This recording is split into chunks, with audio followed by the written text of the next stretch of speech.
Hello guys! În videoclipul de astăzi voi vorbi puțin despre gap year. Eu în acest moment sunt într-un gap year. Voi vorbi puțin cu voi despre ce înseamnă un gap year, despre experiența mea, adică ce am reușit să fac anul ăsta și la sfârșit voi da niște recomandări, tot la fel în funcție de experiența mea. Bun, păi să începem! Deci ce înseamnă un gap year?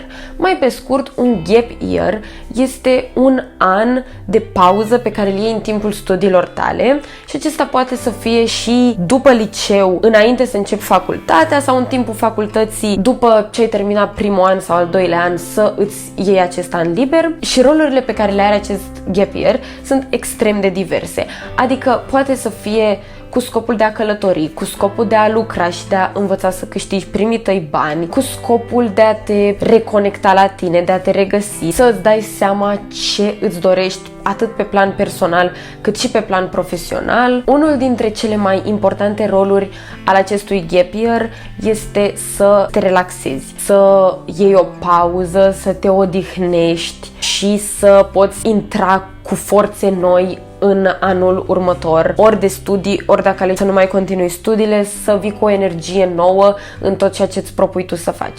Acum o să vă explic puțin despre situația mea și de ce mi-am luat eu acest gap year. În primul rând, eu am terminat liceul anul trecut, ceea ce înseamnă că mi-am luat acest gap year fix după liceu, înainte să încep facultatea. De ce mi l-am luat? În primul rând pentru că voiam să mă odihnez și să mă relaxez după stresul pe care l-am avut în clasa 12 cu bacul și pur și simplu după clasa 12 eu nu mă mai puteam imagina mergând în toamnă și să fac exact același lucru, să o iau de la capăt, iarăși să am teme și cursuri și de învățat și munca în acel stil. Adică pur și simplu nu puteam să cred că după 12 ani în care am făcut școală pe pilot automat, eu chiar o să mă duc să mai fac încă un an tot aceeași chestie din propria mea bunăvoință. Și am zis, nu, eu vreau să văd cum este și altfel.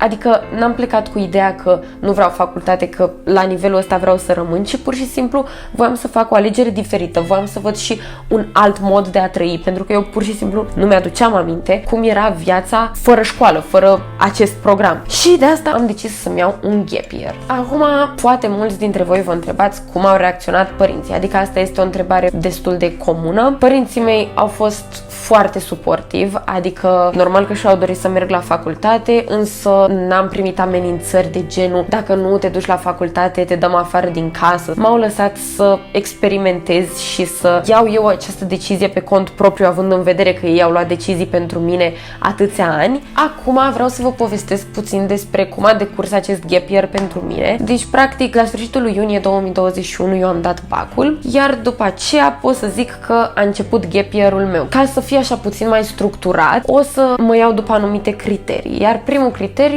este din punct de vedere al călătoriilor. N-am călătorit pe atât de mult pe cât mi-aș fi dorit, dar nici n-au fost condițiile cele mai bune având în vedere pandemia de coronavirus. Ca și locuri în care am fost în acest gap year, au fost Palma de Mallorca, o săptămână în Spania, în Grecia am fost, în Marseille, Franța, și am fost și o lună și am stat în Barcelona la părinții mei care locuiesc acolo. Pentru că am stat mai mult timp, am reușit să îmi fac prieteni de acolo și să socializez și am fost la diferite evenimente. Din punct de vedere job, a fost la mine pe listă să mă angajez anul ăsta și nu numai să mă angajez, ci să reușesc să devin independentă financiar.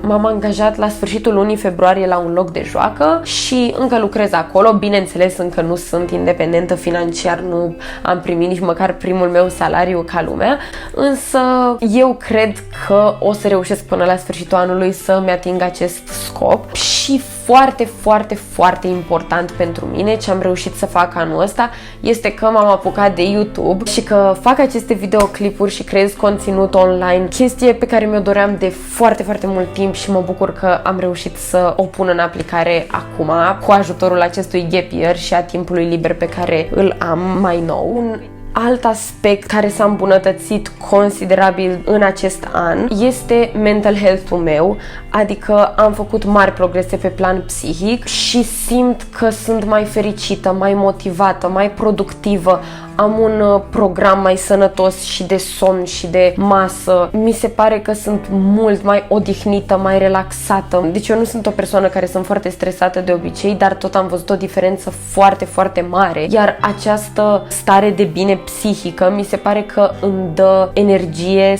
să fac și multe alte chestii și să fiu mult mai productivă. Și eu aș vrea să trag niște concluzii legate de acest an liber pe care mi l-am luat. În primul rând, mi se pare că am învățat mai multe lucruri utile anul ăsta decât în alți ani de școală. Am învățat să încasez bani, spre exemplu. Am realizat că sunt mai bine pe plan psihic, exact cum am zis și mai devreme, decât în alți ani și mai mult de atât decât alte persoane de vârsta mea pe care le văd care s-au dus la facultate. Adică simt că este o diferență mare. Poate nu e doar legată de faptul că eu nu sunt la facultate și ei sunt la facultate, dar eu tind să cred că și acesta este un factor important.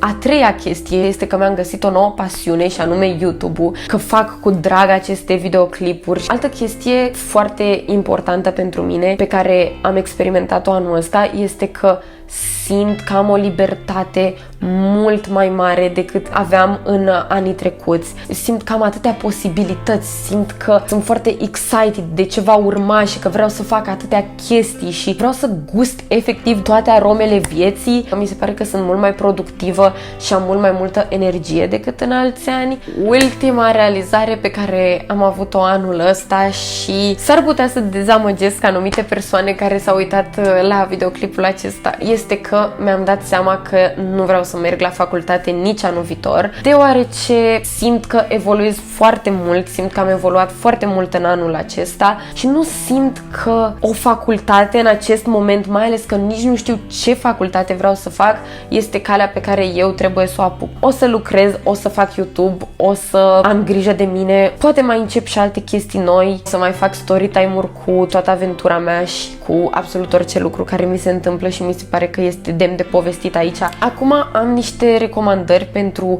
voi cei care vă uitați la videoclipul ăsta și vă gândiți că ați vrea să vă luați și voi un gap year. Vreau să vă rog foarte frumos să nu mergeți la facultate doar pentru că trebuie, doar pentru că ăsta este drumul firesc, doar pentru că așa vedeți în stânga și în dreapta. Dacă vă luați un gap year sau sunteți acum într-un gap year, vreau să nu vă simțiți prost dacă nu sunteți productivi, să nu vă demoralizați, să nu dați în voi, ci pur și simplu să încercați să vă odihniți. Să vă odihniți este extrem de important, să vă relaxați, să vă gândiți ce vreți să faceți pe mai departe. Sunt lucruri foarte importante pe care dacă reușiți să le faceți într-un gap year, înseamnă că nu e un an pierdut. După aia, foarte, foarte important, vă rog rețineți chestia asta, gap year-ul nu este un an pierdut. Nu are ca scop să vă demotiveze să vă urmați studiile. Atâtea aspecte ale vieții pot fi dezvoltate în anul ăsta, încât nu este timp de pierdut. Ultima recomandare pe care eu o am pentru voi este să vă distrați, să călătoriți, să munciți, să vă bucurați de chestiile mici, cum ar fi primul vostru salariu, să încercați chestii, să fiți curioși, să vă explorați pe toate părțile, să vă regăsiți, să vă conectați cu voi înșivă, să vă dați seama cum arată viața pe care voi vă doriți pentru voi și în timpul rămas să faceți în fiecare zi un pas cât de micuț spre a ajunge la acea viață. Cam asta a fost videoclipul de astăzi. Sper că vi s-a părut util, sper că vi s-a părut informativ acest video și că v-a plăcut. Și cam asta este tot pentru astăzi. Dacă vă place de mine, dacă vi se pare că sunt simpatică, puteți să vizionați și alte clipuri, cum ar fi aici am un videoclip în care am povestit despre experiența mea la Glovo și de ce am demisionat după 2 zile. Iar aici am un videoclip în care vă explic despre cum se face un vision board care chiar funcționează. Cam asta a fost. Mulțumesc mult de vizionare. Pup! Pa! Mamă, dar sunt super sexy azi.